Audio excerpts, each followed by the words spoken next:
Hi, this is Roger. Thanks for dropping by. Am I up and running? No. I'm up and walking about a bit. I'm determined not to do nothing because I'm sure just sitting around doing nothing is worse than attempting to do some things, small though they might be. But I'm still not right, far from it. I still woke up a couple of times coughing in the night, and yeah, I still got sinuses are like they're getting tuneful.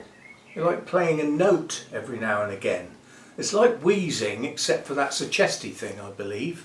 The expression wheezing is a chesty thing. This is like wheezing, but it's here. If I could get two notes going, I could do harmonies. But it's not right, so we're not proper. But nonetheless, that doesn't stop me doing some bits. Now, like an idiot yesterday, I say that, but it was a necessary idiotic thing to do. I actually repotted my bonsai beech tree that's been left 2 years longer than it should do, and as a consequence has put down some really substantial roots. So actually taking it apart to repot it was very difficult. It took nearly an hour to get the old media out and rake the roots and everything. And who did I hear?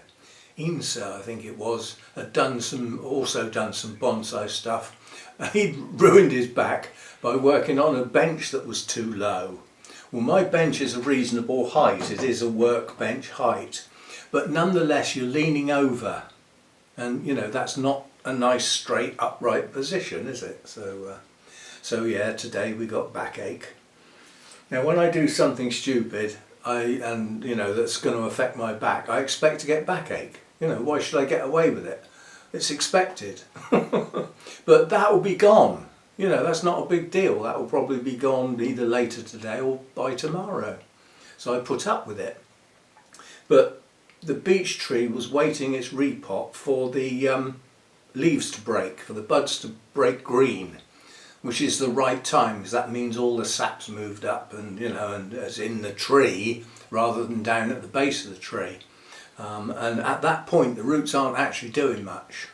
The tree's put all its energy into getting those leaves out so that it can start photosynthesizing and feed itself again. So that's the time to repot. And with beech it's a narrow window. Those leaves broke almost overnight. One day the leaves are brown and the sky is grey and the next day they're bursting, and 3 or 4 days later they're fully open. You missed your chance, which is why it got delayed that long in the first place. Anyway, we're back to doing some orchid stuff, and I'm going to do something simple, but what I'm going to do is not yet decided, and it will be decided during the video. Basically, I've got an orchid that I'm either going to pot on or I'm going to repot, and the decision will be made when we get it out of the pot and start having a look round. But what I will say is I've just looked it up, and this was last repotted in March 23. So it's been in its pot over 3 years. But it was me who repotted it, and it went into decent quality stuff. Still quite a long time, isn't it? Anyway, let's swing this round. Actually, I'm going to break off. I'll come back when I've got everything set up. Right, you should be able to see what's going on at that angle.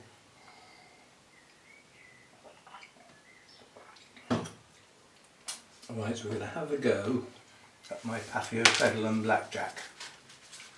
And this is for several reasons. That took me absolutely ages to get enough water in there to make it what I would call satisfactorily, wet in the pot.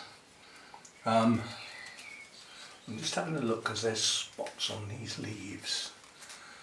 Trying to see if are they some sort of bug, because if they are, they look like mites. They're certainly not mealybugs, and they're not scale. They don't appear to be. Difficult to say what the hell they are. I don't believe them. And they're certainly not red mites. If they are mites, they're white in colour. So who knows? Anyway, out of the pot. First job. Now it's going to be a bit damp because I did actually water it, and I did manage to get some water in. Now the first thing is to find out what on earth I potted it in. Let's get the tag out of the way. Now it's falling, the media is coming out quite easily. You can see it's a reasonable root system, but it's not currently active. The roots aren't actually growing at the moment, and so far I don't see any new ones.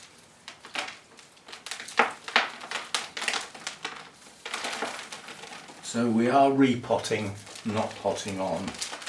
The main reason was that was instantly decided as soon as I got it out of the pot, because the media is old and I noticed there's moss in it, so you know that will have gone off, and there's a hollow up through the middle which would have extremely old media in it that's never going to get away, is it? If it gets potted on, it's trapped. So anyway, this doesn't need to have every bit of old media removed, but if you do repot Paphiopedilums, the roots are pretty sturdy, they're pretty chunky, you can pull them about a bit, but if you've got new ones, do go careful with the root tips, they can snap quite easily. I think that's true of most orchids really, but yeah.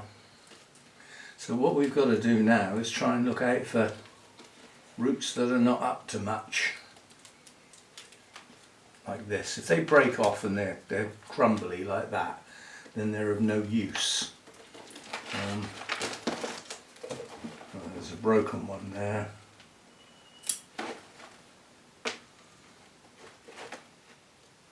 That's not much good.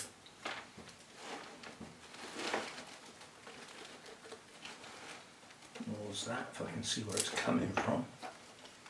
That's hollow, so that's long since gone.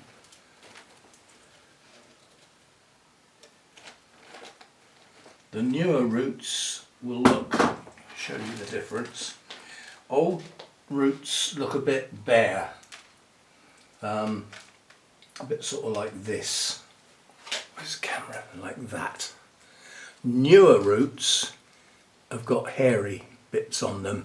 See, but that root's broken there, so the end of it's no use, but the rest of it will still work. It might not have a growing tip, but it'll work.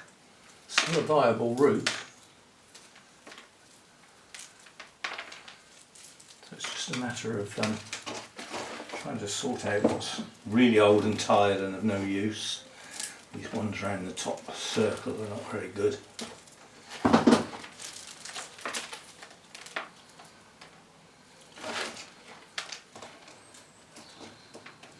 And strangely enough, the media doesn't smell. It's not all mushroomy. And given that Paphiopedilums should actually stay moist, they shouldn't dry out, well, not totally sort of bone dust dry sort of thing. They can get pretty dry. A lot of that depends on the temperature, but the trouble is with Paphiopedilums, there are some quite warmer growers in amongst them, and there are also cooler growers. And there are some that are true terrestrials and some that aren't. So there's you know, when you've got a hybrid, you're almost guessing as to what is the best way to look after it. And quite honestly, if it seems to do okay, puts up new growths and it blooms, it's doing okay. That's all you can ask for them. You're never going to get huge bursts of growth out of the flipping things because they're slow. That's how they are. But as I said, if you there's a relatively new root there, so I think yeah, I don't think I'm going to take too much off. I'm just looking. These roots around the top here are the ones that are hollow. They're on some of the oldest growths on the plant. But not all of them have gone, so I'm being selective.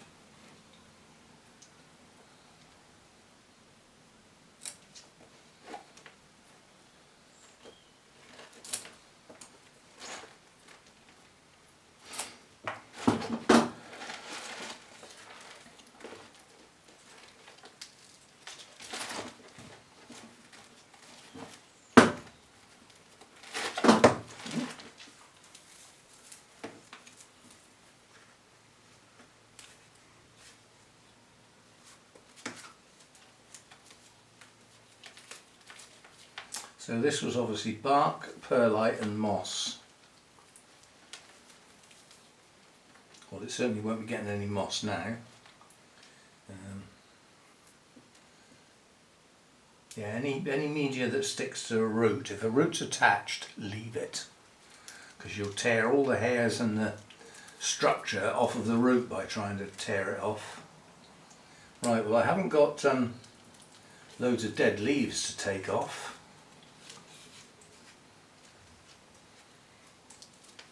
Let's say this is a multi-growth plant here. That growth there is relatively new, but that's actually bloomed already. This growth here is new, that hasn't bloomed, so that will bloom. That one here, that one looks like it's going to bloom. That looks like that could be a bud coming up there. Possibly, it might be another leaf. Patience will tell, and the one behind it hasn't bloomed either. So there's two next to each other here that haven't bloomed, and then there's another one round here that hasn't bloomed. So there's at least three relatively new growths, but there's no sign of genuine new growths, you know, the little tiny ones coming out the sides. So, but it is said that Paphiopedilums respond quite well to being repotted, and will often put on a little bit of a spurt. Well, a spurt for them. So we shall see, perhaps we will see some new growths. That's it then. That's a very simple thing to do. There's a right tatty leaf here, it's split, it's damaged, but it's probably still functional. I do have a leaf with a brown tip here, I'm going to take that off.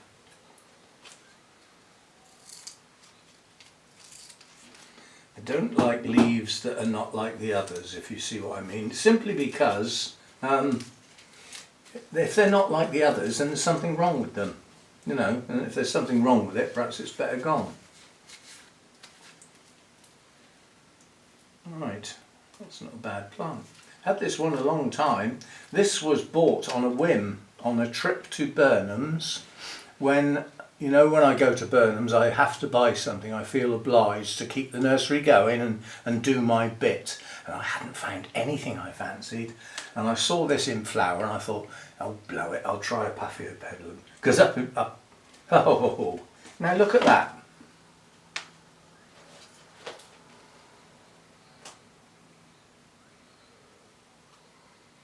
And where on earth has that come from?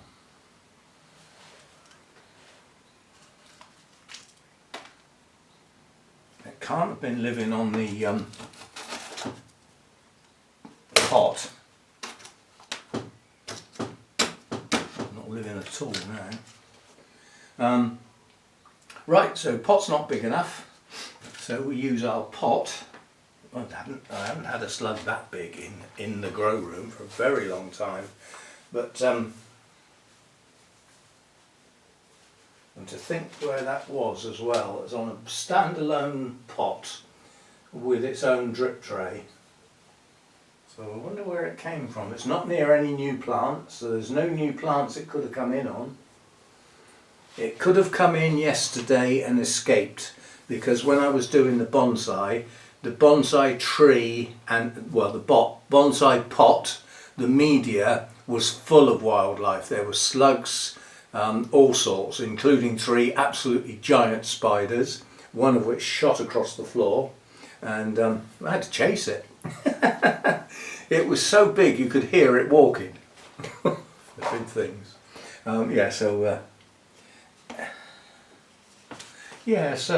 It's difficult to think where that came from. Very difficult. But we definitely don't want it in the... so that was just sat in, or it could have been up in that air cone, despite it being a tiny one, I suppose. But the tray itself is a small one. It's not like it was in a big tray. It could have actually climbed in there because it's moist, because the tray's still got, as I said, this hasn't long been watered. So it could have just crawled in there because the tray was moist and come from somewhere else. Right, so I shall have a clear up, sort out another pot for this one. It won't be much bigger, but I do want it in a slightly bigger pot to give it room for all these loads of new roots we're going to get. And it's the fresh media, I think, that will do it the world of good. Now, Paphiopedilum roots, if they're viable, they are also capable of branching. But if you look at the majority of these roots, you won't see that many branched. You'll see a lot of them run round the pot. And there's one that's branched there. But they're not common. Most of the roots are not branched. There's a nice branch on that one. And then it's branched again at the end. So they do branch. They are capable of doing it. I've just spotted another manky one. So they are capable of branching. So if you get a damaged one, trimming it back, you're giving it the possibility of branching out higher up. So don't necessarily take it right back to the base of the plant. Give it a chance. Right, so I'll be back when I've got a pot and some media sorted out. Right, I can't remember whether pumice actually holds some water or not, but that's what I've got. I was looking for my grow stones and I can't find them, and I got the pumice as an alternative. So excellent moisture retention, drainage and aeration, healthy root growth. We'll have some of that. Right, so this is my smaller bark, according to what it says on the packet, but it does have some quite big bits in. No, they can stay in there. Right, so we've got some of that, and then what I thought I'd do, more as an experiment than anything, having said that there are an amount of Paphiopedilums that actually grow on the ground on forest floors. They are, most people don't think of them as real terrestrials, they're semi-terrestrials, because they're not right down in the dirt. You know, if you went to pull one up, it would just lift out because it's in the leaf litter.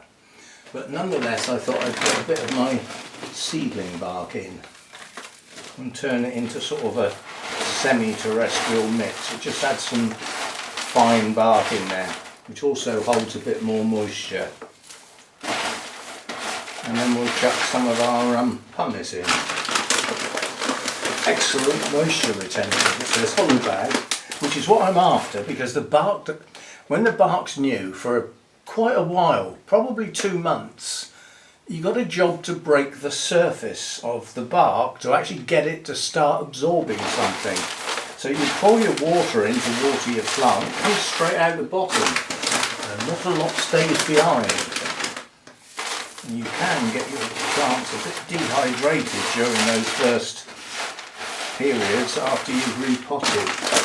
So the pumice is going in there to hold that moisture a little bit longer.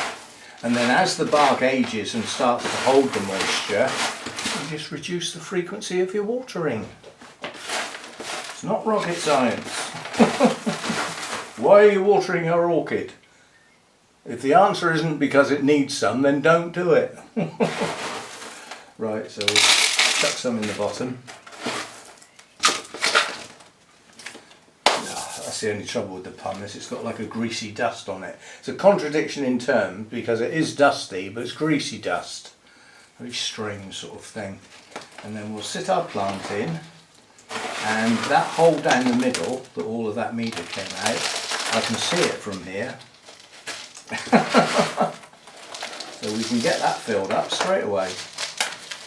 And then if we push our plant over that, we should be able to get a load down the other side too.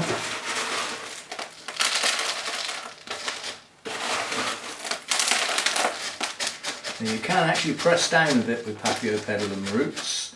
They are pretty sturdy. But don't go mad, and go very careful if you've got new roots with new growing tips, because they're not so sturdy. But certainly the older roots are, you could say, tough as old boots. You might be exaggerating a bit, but they are pretty tough.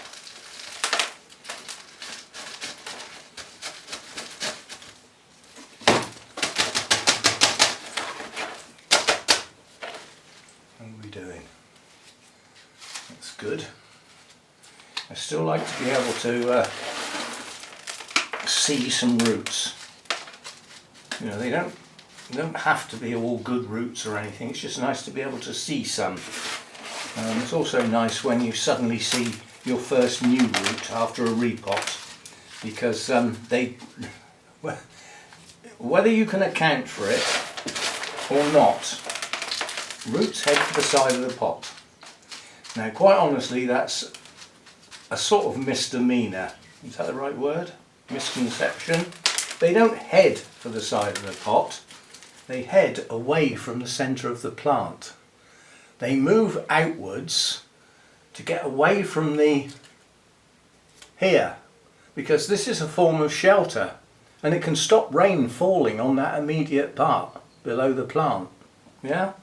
So the roots move away from the plant, partly for anchorage and partly searching for moisture and nutrients.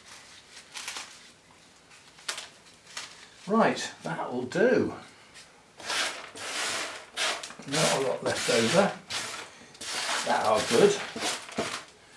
Oh. See, I've only been leaning forward a little bit and already my back's gone quite stiff.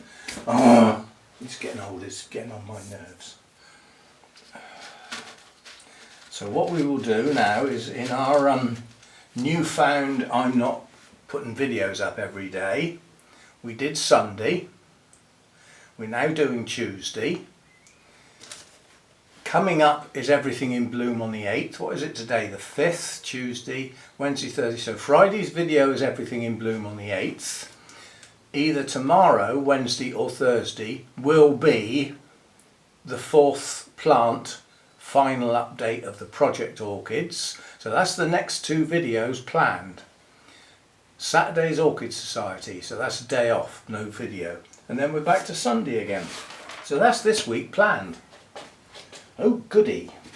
Now that bit of pumice is going back in with that bark. It can do no harm. I'm just chucking it away.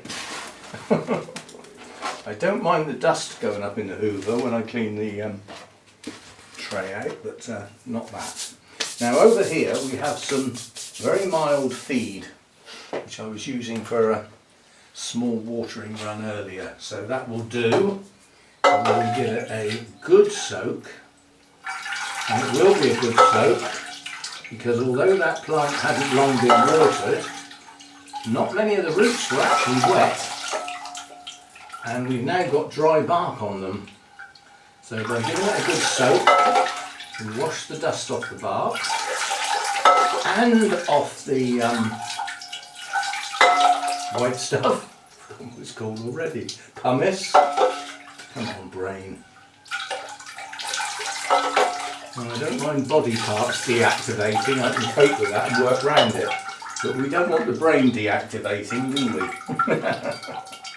Of course, serious hassles, that will. So we'd like to keep that ticking over, if possible. Right, and then that's going back exactly where it came from, which is in a relatively shaded shelf. And there we go, that's that. And we've got, oh, ow. So as soon as my back starts playing up, then everything, just twisting round to look at the camera is a bit stiff. Bending over to put that plant down on the shelf, it's all ouch, ouch, ouch. And if we don't do anything tomorrow, literally, I can get away with no watering tomorrow.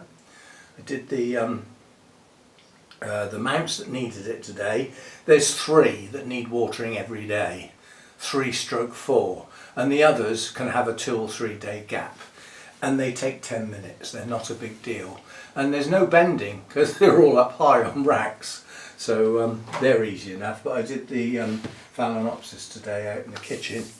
Now luckily that's not a big deal, because I take my watering bowl and the glass. Oh, you've seen me water the Phalaenopsis. And there's only 8 now, there's only 8 left. Doesn't take me long.